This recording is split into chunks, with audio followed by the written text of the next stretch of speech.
Cédric Bachy, première.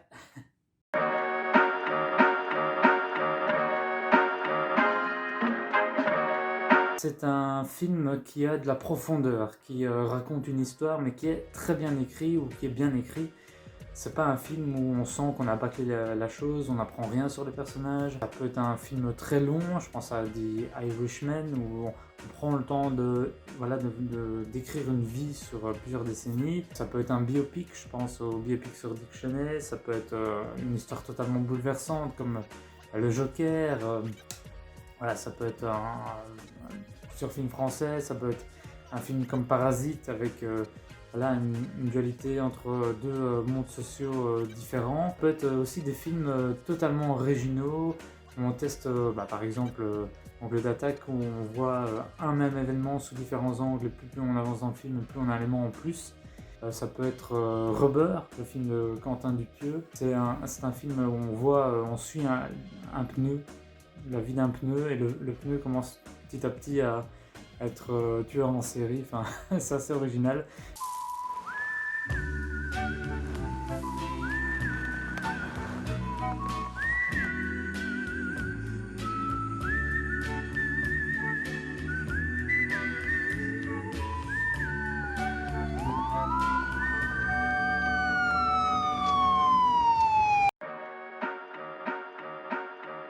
Navet, c'est un film qui est très mal écrit, un film qui n'a pas de profondeur.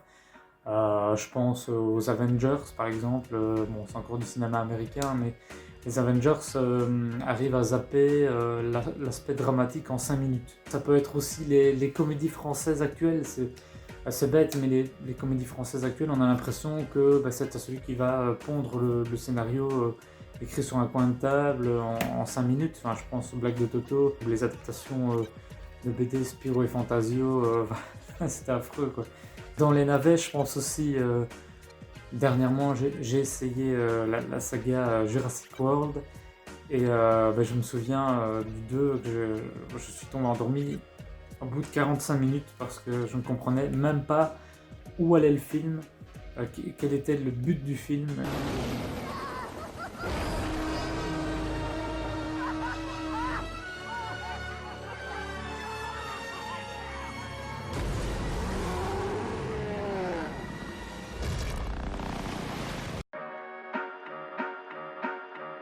Acteur qui m'a surpris dernièrement, j'en ai pas un seul, mais j'en ai plusieurs. Je pense à François Damiens, qui a pas mal évolué, qui nous a fait oublier finalement son côté caméra cachée et pour finalement devenir quelqu'un qui véhicule des histoires. Hein. Je pense à la famille Bélier. Je pense aussi à Jean Dujardin. Jean Dujardin, mais pas de plus en plus, parce qu'en fait, il arrive, même s'il a passé par la case Hollywood, il arrive à continuer à jouer dans des petits films français. Je pense à un film que j'ai vu, une bande-annonce il n'y a pas longtemps avec Landro Moreau. Donc il garde quand même un pied, il reste simple et surtout dans J'accuse, il est monumental, ça lui va comme un gant. C'est quand même un rôle assez prestigieux et ça fait oublier tous ces OSS 117, tous ces rôles qu'il a fait avant et ça lui va comme un gant.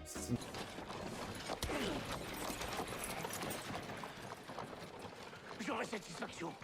Va la trouver chez tes putes.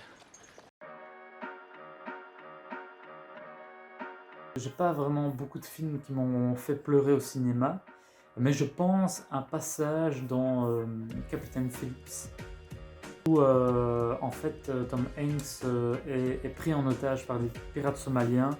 Il y a une scène où il est dans un bateau, je pense qu'il pense qu'il va mourir, il a carrément le pistolet sur la tempe. Et il supplie, mais de toute son âme, d'épargner sa vie. Mais comme il crie tellement à la mort dans ce film que c'est hyper bouleversant et franchement, on a du mal à croire. Enfin, il commence à avoir des crises de panique et on a vraiment du mal à croire que c'est un acteur. It's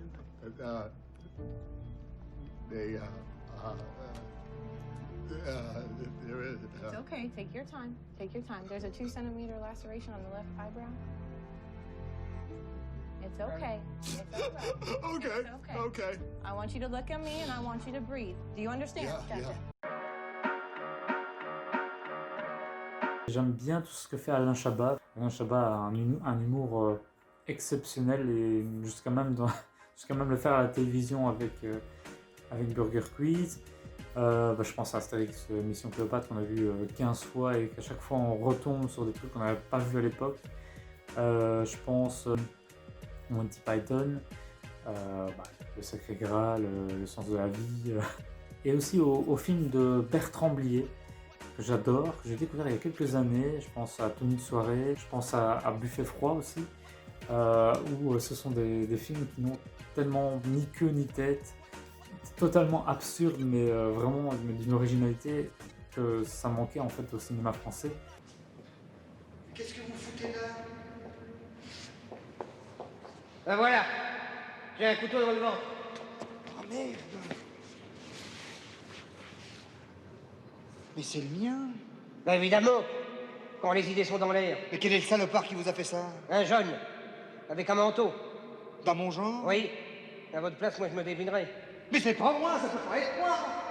J'arrive! J'étais pas là! J'ai pas dit que c'était vous. Alors c'est qui? Mais j'en sais rien, j'ai pas fait tellement attention. Ben, vous pourriez ouvrir les yeux dans des cas pareils. Est-ce que vous allez finir par me foutre la paix? Je meurs. Barrez-vous.